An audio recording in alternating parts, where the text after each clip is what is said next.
Iran ഈ യുദ്ധരംഗത്തേക്ക് വരുമ്പോൾ ഉണ്ടാകുന്നൊരു പ്രശ്നം, ഒന്ന്, ഇറാൻ പല രീതിയിൽ ഇസ്രായേലിൽ നിന്ന് തന്നെ തിരിച്ചടി നേരിട്ടൊരു രാജ്യമാണ്. കഴിഞ്ഞ വർഷങ്ങളിൽ അവരുടെ സൈനിക മേധാവിമാർ ഉൾപ്പെടെ കൊല്ലപ്പെട്ടു. അങ്ങനെ ഇസ്മായിൽ ഹനിയെ, ഹമാസ് നേതാവ് ഇസ്മായിൽ ഹനിയെ അവിടെ തെഹ്റാനിൽ വെച്ച് തന്നെ കൊന്നു. അങ്ങനെ വലിയ തോതിൽ ഇസ്രായേലിന് തിരിച്ചടി നേരിട്ടുണ്ട്. അതിപ്പോൾ ലബനാനിലാണെങ്കിലും ഇറാനെ ആക്രമിച്ചതിലൂടെയാണല്ലോ അവർക്ക് തിരിച്ചടി ഉണ്ടായിട്ടുണ്ട്. പക്ഷേ ഇറാൻ ഒരു ഫുൾ ഫ്ലഡ്ജ് വാറിലേക്ക് വലിച്ചഴച്ച് കഴിഞ്ഞാൽ അമേരിക്കയുടെ പിന്തുണയും സഹായവും ഇല്ലാതെ ഇസ്രായേലിന് യുദ്ധം മുന്നോട്ട് കൊണ്ടുപോകാൻ കഴിയില്ല. ഇപ്പോൾ തന്നെ ഇത് അമേരിക്കൻ പിന്തുണയോടെയാണോ എന്ന് ചോദിച്ചാൽ അതിൽ തന്നെ ഒരു ഡിബേറ്റ് ഉണ്ട്. അമേരിക്കയിൽ തന്നെ ഒരു ഡിബേറ്റ് ഉണ്ട്. അമേരിക്ക അറിഞ്ഞിട്ടുണ്ടോ ഇല്ലേ, ട്രംപ് അറിഞ്ഞിരുന്നോ ഇല്ലേ. കാരണം ഇറാനുമായിട്ടുള്ള ഒരു ന്യൂക്ലിയർ ഡീലിലൊരു ചർച്ച 15-ാം തീയതി നാളെ ഒമാനിൽ നടക്കാനിരിക്കുകയാണ്. അപ്പോഴാണ് ഇറാൻ്റെ ന്യൂക്ലിയർ കേന്ദ്രങ്ങൾ ഇസ്രായേൽ പോയി ആക്രമിക്കുന്നത്. അത് യഥാർത്ഥത്തിൽ അമേരിക്കൻ താല്പര്യമാണോ, അമേരിക്കൻ ഇൻട്രസ്റ്റ് ആണോ എന്നൊരു ഡിബേറ്റ് അമേരിക്കയിൽ തന്നെയുണ്ട്. പിന്നെ നമുക്കറിയാം അമേരിക്കയുടെ ഒരു അഡ്മിനിസ്ട്രേഷനും അമേരിക്കയുടെ ഭരണ നേതൃത്വവും ഇത് രണ്ടും രണ്ട് രീതിയിൽ ചിന്തിക്കുന്ന, പ്രത്യേകിച്ചും വിദേശ കാര്യങ്ങൾ രണ്ട് രീതിയിൽ നിലപാട് സ്വീകരിക്കുന്ന, പ്രവർത്തിക്കുന്ന പല സന്ദർഭങ്ങളും ഉണ്ടായിട്ടുണ്ട്. ഇപ്പോൾ ഉദാഹരണത്തിന് തന്നെ ട്രംപ് അധികാരത്തിൽ വരുമ്പോൾ എല്ലാവരും പ്രതീക്ഷിക്കുന്നത് ഇസ്രായേലിന് മേൽ ഈ ഗസ യുദ്ധത്തിൽ ഒരു പിടി വീഴും, ഒരു തടയുണ്ടാകുമെന്നുള്ളതാണ്. പല രീതിയിലായിരിക്കാം, അത് നേർക്ക് നേരെ അല്ല, വാക്കാലോ അല്ലെങ്കിൽ എന്തെങ്കിലും ഡോക്യുമെൻറ്റേഷനോടെയോ അല്ല. ട്രംപിൻ്റെ പ്രവർത്തികളിലൂടെ അതിനൊരു തടയിടും എന്ന് പലരും പ്രതീക്ഷിക്കുന്നു. പക്ഷേ അതുണ്ടായില്ല. എന്ന് മാത്രമല്ല, $4 ബില്യൻ്റെ സൈനിക സഹായം ട്രംപിൻ്റെ കാലത്തും തുടരുകയാണ് ചെയ്യുന്നത്. അപ്പോൾ ആ സൈനിക സഹായം പ്രഖ്യാപിച്ചതിന് ശേഷം ഇപ്പോൾ ഒരു മിസൈൽ പ്രതിരോധ സംവിധാനം അമേരിക്ക ഇപ്പോൾ ഷിപ്പ് ചെയ്യുന്നു എന്ന് കേൾക്കുന്നു ഇസ്രായേലിന് വേണ്ടിയിട്ട്, ഇറാനെതിരെ. അപ്പോൾ ഒരു വശത്ത് political leadership, American political leadership ഒന്ന് പറയുന്നു, അമേരിക്കയുടെ അഡ്മിനിസ്ട്രേഷൻ വേറെ ഒന്ന് ചെയ്യുന്നു എന്നുള്ളത് ഒരു പ്രശ്നമുണ്ട്. രണ്ടാമത്തെ കാര്യം, അമേരിക്ക തന്നെ ഇറാനുമായി ഒരു ന്യൂക്ലിയർ ടോക്കിന് തയ്യാറെടുക്കുന്ന ഒരു സാഹചര്യത്തിൽ ഇറാൻ്റെ ന്യൂക്ലിയർ കേന്ദ്രങ്ങളെ ഇസ്രായേൽ ആക്രമിക്കുന്നത് എത്രമാത്രം അമേരിക്കൻ താല്പര്യത്തിന് അനുകൂലമാണ് എന്ന കാര്യത്തിൽ റിപ്പബ്ലിക്കന്മാർക്കിടയിൽ, ട്രംപിൻ്റെ പാർട്ടിക്ക് ഇടയിൽ തന്നെ വലിയ അഭിപ്രായ ഭിന്നതകളുണ്ട്. ഇപ്പോൾ ഒന്നിലധികം റിപ്പബ്ലിക്കൻ സെനറ്റർമാർ തന്നെ ഇക്കാര്യം പരസ്യമായി പറഞ്ഞു കഴിഞ്ഞു.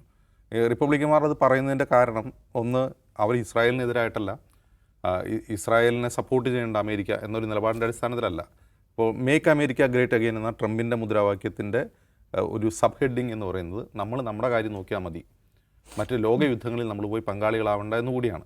അപ്പോൾ ആ ഇസ്രായേലിനെ സപ്പോർട്ട് ചെയ്യാൻ വേണ്ടി ഉപയോഗിക്കുന്ന ആ പണം നമ്മൾ ഡൊമസ്റ്റിക് ആയിട്ടുള്ള ഒരുപാട് കാര്യങ്ങൾക്ക് ഉപയോഗിക്കാം എന്നുള്ളതാണ് ഈ മേക്ക് അമേരിക്ക ഗ്രേറ്റ് അഗെയിൻ്റെ ഒരു പ്രധാനപ്പെട്ട സബ് ഹെഡിങ്.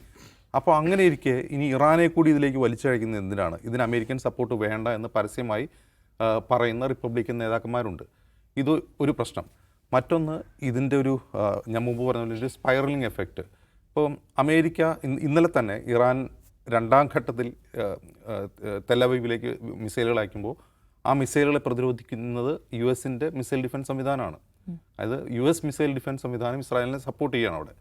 അപ്പോൾ അങ്ങനെ ഒരു ഇപ്പോൾ ഇന്ന് രാത്രി എന്തെങ്കിലും ആക്രമണം ഉണ്ടാവുമെന്ന് കരുതുക, ഇറാൻ ഒറ്റയ്ക്കാവേണ്ടതില്ല എന്ന് ചൈനയോ റഷ്യയോ തീരുമാനിക്കുകയാണെങ്കിൽ മറ്റൊരു വലിയ യുദ്ധത്തിലേക്ക് ഇത് വഴി തുറക്കും. അപ്പോൾ നമുക്കിപ്പോൾ ഇതിനെക്കുറിച്ചൊന്നും പറയാൻ കഴിയില്ല. ഇപ്പോൾ ഇറാൻ്റെ മിലിറ്ററി ഫെസിലിറ്റികൾ ആക്രമിച്ചു, കുറേ അധികം പേരെ കൊന്നു, 70 പേരോളം മരിച്ചിട്ടുണ്ട് ഇറാനിൽ എന്നാണ് അറിയുന്നത്. അതുകൊണ്ട് ഇനി ഇസ്രായേൽ ഇന്ന് അടങ്ങുമോ, ഇറാൻ ഇന്ന് തിരിച്ചടിക്കുമെന്നും നമുക്ക് പ്രവചിക്കാൻ കഴിയില്ല ഇതിൻ്റെ ഒരു രീതി എങ്ങനെയാണെന്ന്. കാരണം ഇന്നലെ തന്നെ ഇറാൻ ഇസ്രായേലിനെതിരെ തിരിച്ചടി നടത്തും എന്നാരും പ്രതീക്ഷ ഉണ്ടായിരുന്നില്ല. പക്ഷേ അപ്രതീക്ഷിതമായ തിരിച്ചടിയായിരുന്നു. യഥാർത്ഥത്തിൽ ഇസ്രായേൽ നേരിടുന്ന ഏറ്റവും വലിയ ആക്രമണമാണ്. അവിടെ എത്ര പേർ മരിച്ചു എന്നുള്ളത്, എത്ര സിവിലിയൻ മരിച്ചു, അല്ലെങ്കിൽ എത്ര അവരുടെ മിലിറ്ററിക്ക് എത്ര ഡാമേജ് ഉണ്ടാക്കി എന്നുള്ളതല്ല, തെല്ലവീവിൻ്റെ ഹൃദയഭാഗത്ത് വന്ന് മിസൈലുകൾ വീഴുന്ന കാഴ്ച ലോകത്തെ ഞെട്ടിക്കുന്നതാണ്. കാരണം അത് ഇസ്രായേലിൻ്റെ ചരിത്രത്തിലൊരിക്കലും ഉണ്ടായിട്ടില്ല. മുമ്പും ഇങ്ങനെയുള്ള ആക്രമണങ്ങൾ, ഇപ്പോൾ ഗസയിൽ നിന്നുള്ള ചില റോക്കറ്റുകൾ ജെറുസലേമിലും അല്ലെങ്കിൽ മറ്റെവിടെയെങ്കിലുമൊക്കെ പോയി പതിച്ചിട്ടുണ്ട്, തെല്ലവീവ് തന്നെ പതിച്ചിട്ടുണ്ട്. പക്ഷേ ഇതങ്ങനെയല്ല. ഇത് അവർക്ക് സിവിലിയൻ ഡെത്ത് ഉണ്ടാകുന്നു. 3 പേർ മരിച്ചു എന്ന് ഇപ്പോൾ കൺഫേം ചെയ്തിരിക്കുന്നു. നമ്മളിപ്പോൾ അവിടെ നിന്ന് കാണുന്ന വിഷ്വലുകൾ എന്താ കാണുന്നത്, ഗസയിൽ തകർന്നു കിടക്കുന്ന കെട്ടിടങ്ങൾ പോലെയാണ് തെല്ലവീവിലെ കെട്ടിടങ്ങൾ നമുക്ക് കാണുന്നത്. ഇത് എന്ന് മാത്രവുമല്ല, നമ്മൾ ശ്രദ്ധിക്കേണ്ട മറ്റൊരു കാര്യം, സാധാരണ ഇങ്ങനെ ഇസ്രായേലിൽ മിസൈലുകളോ റോക്കറ്റുകളോ വന്ന് പതിച്ചാൽ അവർക്കുണ്ടാകുന്ന കാഷ്വാലിറ്റി അവർ പരമാവധി മറച്ചു വയ്ക്കുകയാണ് ചെയ്യുക. പക്ഷേ ഇന്നലെ IDF അവരുടെ ഫേസ്ബുക്ക് പേജിലൂടെയും ട്വിറ്ററിലൂടെയും ഞങ്ങളിത് ആക്രമിക്കുന്നേ, ഞങ്ങൾ സിവിലിയൻ കേന്ദ്രങ്ങളെ ആക്രമിക്കുന്നേ, അല്ലെങ്കിൽ ഇസ്രായേൽ മുഴുവൻ അവർ ലൊക്കേഷൻ മാപ്പിട്ടിട്ട് ഈ സ്ഥലങ്ങളെല്ലാം ഞങ്ങളിപ്പോൾ സൈറൺ മുഴങ്ങിക്കൊണ്ടിരിക്കുകയാണ്, ആളുകൾ ബങ്കറിൽ പോവുകയാണ് എന്ന് പറഞ്ഞുകൊണ്ട് ഒരു വിക്ടിം ഹുഡ് കളിക്കുകയാണ് ഇസ്രായേൽ എന്താ ചെയ്തത്. അതെന്തുകൊണ്ടാണെന്ന് അത്ഭുതം ഉണ്ടാക്കുന്നുണ്ട്. അതെന്തിനാണ് അങ്ങനെ ചെയ്തത്? സാധാരണ രീതിയിൽ അങ്ങനെ അറ്റാക്ക് ഉണ്ടായില്ല, ഞങ്ങൾ ആരും ആക്രമിച്ചിട്ടില്ല, ഞങ്ങൾക്ക് അങ്ങനെ ഡാമേജ് ഒന്നും ഉണ്ടായിട്ടില്ല എന്നാണ് പറയാറ്. പക്ഷേ ഇതങ്ങനെയല്ല. അവർ തന്നെ വീഡിയോസ് പുറത്തു വിടുന്നു, ആളുകൾ സൈറൺ കേട്ട് ബങ്കറുകളിൽ പോകുന്ന വിഷ്വലുകൾ, അതുപോലെ ആക്രമിക്കപ്പെട്ടതിൻ്റെ വിഷ്വലുകൾ തന്നെ അവർ തന്നെ പുറത്തുവിടുകയാണ്. അപ്പോൾ അതിൻ്റെ ഉദ്ദേശം ചിലപ്പോൾ പക്ഷേ ഇന്ന് രാത്രി തിരിച്ചടിക്കാൻ, ഇനി കൂടുതൽ ആക്രമണങ്ങൾ നടത്താൻ, അല്ലെങ്കിൽ ഒരു പ്രൊലോങ്ഡ് വാറിലേക്ക് പോകാനുള്ള ഇസ്രായേലിൻ്റെ തന്ത്രമാണെന്ന് അറിയില്ല. കാരണം ഞങ്ങൾക്ക് ഇത്ര ഡാമേജ് ഉണ്ടായി, അപ്പോൾ ഞങ്ങൾക്ക് ഇനി തിരിച്ചടിക്കണം, റൈറ്റ് ടു സെൽഫ് ഡിഫെൻസ്, ഇസ്രായേലിൻ്റെ സ്വയം പ്രതിരോധിക്കാനുള്ള അവകാശം എന്ന് പറഞ്ഞുകൊണ്ട് ഇനി കൂടുതൽ യുദ്ധത്തിലേക്ക് പോകാനുള്ള തന്ത്രമാണോ എന്നറിയില്ല. ഇറാനാകട്ടെ, ഇനി ഇറാൻ ഒരു വലിയ സ്ട്രോങ്ങർ പൊസിഷനിലാണ് എന്ന് പറയാനും കഴിയില്ല. അവർക്ക് അവരുടേതായ കുറേയധികം പരിമിതികളുണ്ട്. മറ്റ് രാജ്യങ്ങളുടെ സഹായമില്ലാതെ, അത് റഷ്യയോ ചൈനയോ സഹായിക്കാതെ അവർക്ക് ഒരു നീണ്ട യുദ്ധത്തിലേക്ക് അവർക്കും പോകാൻ കഴിയില്ല. പക്ഷേ ഇവിടെ ഏറ്റവും നിർണായകമാവുന്നത് അമേരിക്കയുടെ നിലപാടാണ്, ട്രംപിൻ്റെ നിലപാടാണ്.